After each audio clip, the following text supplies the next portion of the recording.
ఆరుగాలం కష్టపడి పండించిన పంటను అమ్ముకోవడానికి నానా కష్టాలు పడుతున్నారు అన్నదాతలు. కొనుగోలు కేంద్రాల్లో ధాన్యం అమ్ముకోవడానికి పోరాటాలు చేయాల్సి వస్తోంది. తరుగు పేరుతో దోపిడీ జరుగుతున్నా అధికారులు పట్టించుకోవడం లేదని వాపోతున్నారు రైతులు. నిర్మల్ జిల్లాలో రైస్ మిల్లర్లు దోచుకుంటున్నారంటూ మండిపడుతున్నారు.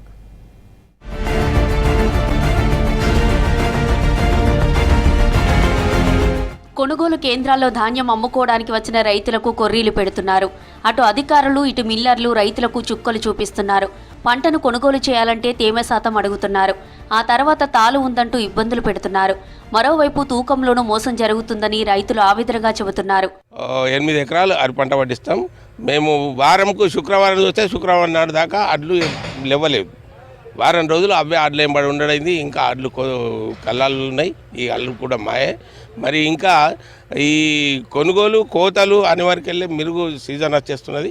కాబట్టి పంటలు జల్దీ కాల్ చేయాలని కోరుకుంటాం. టైం లేకపోతే 6 నెలలు పంట పండించి ఒక వారం రోజులు నష్టపోతే తుఫాన్ వచ్చినట్లే. మాకు అంతకంటే ఏం లేదు. గత ప్రభుత్వం నుంచి జరుగుతూనే ఉంటుంది సార్. ఇది ఇంకా మార్చడం లేదు. మారాలి. ఈ ప్రభుత్వం అయినా మార్చాలి. తనిఖీలు చేయాలి తొందరగా వచ్చుకుంటా. అలా చేస్తే ఏమన్నా రైతులకు లాభం ఉంటుంది. క్వింటాల్కి 7 కిలోలు అంటే ఇప్పుడు ఒక 10 క్వింటాలు అనుకున్నాం 70 కిలోలు నష్టపోతున్నాడు. దగ్గర 2 బ్యాగులు నష్టపోతున్నాడు. ఒక బ్యాగు 900 అనుకున్నా 2 బ్యాగులు 1800 నష్టపోతున్నాడు. చిన్న కారు రైతు, ఒక అర్ధ బిగి ఉన్న రైతు అంతే. అర్ధ ఎకరం ఉన్న రైతుకి అంత నష్టం ఉంటే ఒక 3-4 ఎకరాలు ఉన్న రైతుకి ఇంకెంత నష్టం ఉంటుంది సార్? 40 కిలోల తూకం వేయాల్సి ఉంటే సంచి బరువు పేరుతో కిలో అదనంగా తూకం వేస్తున్నారు. అలాగే తాలి తప్ప ఉందని మిల్లర్లు మరో 3 కిలోలు కోత వేస్తున్నారు. దీంతో తమ బాధలు ఎవరికి చెప్పుకోవాలో అర్థం కావడం లేదంటున్నారు రైతులు. క్వింటాలకు 7-8 కిలోలు కోతలు పెడితే ఎలా అని ప్రశ్నిస్తున్నారు. కోతల పేరుతో దోపిడీ చేస్తున్నారని మండిపడుతున్నారు. ఒక క్వింటాల్కు 7 కిలోలు కటింగ్ చేస్తున్నారు. మరి ఇట్లేదంటే లేకుంటే మీ ధాన్యం మీరు ఇంటికి ఉండమని అని చెప్తున్నారు.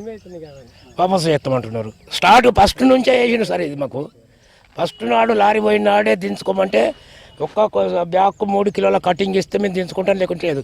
ఒక్క క్వింటాల్కు 7 కిలోల కడికి ఇవ్వాలి. వాళ్ళకు 8 కిలోలు అవుతాయి ఒక్క క్వింటాల్కు. మరి ఇది ఒక సంచిది వదన కాకనే సార్. ఇది ఇంకా కిలో వదన కాక సంచి వదన కాక ప్లస్ మళ్ళీ క్వింటల్ ఎంబడ 3 కిలోలు పోతున్నాయి. ఒక్కొక్క సంచికి 2 కిలోలు అంటే 40 కిలోల బ్యాగ్ కాదు సార్. అది కుంటలు అంటే 2 బ్యాగుల సగం కావాలి. 80 కిలోలు ప్లస్ 20 కిలోలు అంటే 7 కిలోల దాకా పోతున్నాయి సార్ ఒక కుంటలు ఎంబడ. ఇష్టం సంభవిస్తుంది కదా సార్. ఇప్పుడు వర్షాలు 2 సార్లు వర్షాలు బూరాలు వారినాయి. ఈ ఆ బాధపడాలా ఈ బాధపడాలా ఎట్లయితే ఎట్లా గంగలో అని చేసుకుంటాం. మరి ఎత్తాం సార్. 10 క్వింటాల ధాన్యం అమ్మితే 1800 రూపాయలు నష్టపోతున్నామని చెబుతున్నారు రైతులు.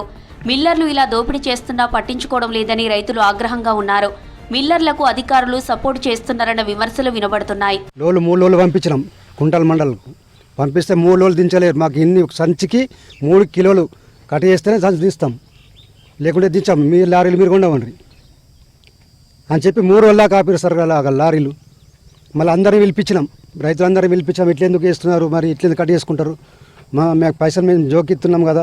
మళ్ళీ లేకుంటే చెన్ని పట్టిద్దాం. చెన్ని టైం అయిపోయింది మాకు. అప్పుడు మళ్ళీ మీదికి వర్షాలు వస్తున్నాయి అని చెప్పి అందరు రైతులు వచ్చి మళ్ళీ వేరే వాళ్ళు వచ్చి అందరూ మీదికి చూడ పై వాళ్ళు ఫోన్ చేసినాం. ఫోన్ చేస్తే వాళ్ళు ఫోన్ లిఫ్ట్ చేయలేరు. లిఫ్ట్ చేయక మేము ఆడ దించాల్సి వచ్చింది సార్. కటింగ్ జరుగుతుంది. వాళ్ళ బాధ వాళ్ళు భరిస్తున్నారు. కాకపోతే ఒక రైస్ మిల్లర్లనే మనకు తక్కువ కటింగ్ చేస్తే బాగుంటుందని మా ఆవేదన. 40 కిలోలకు 3 కిలోలు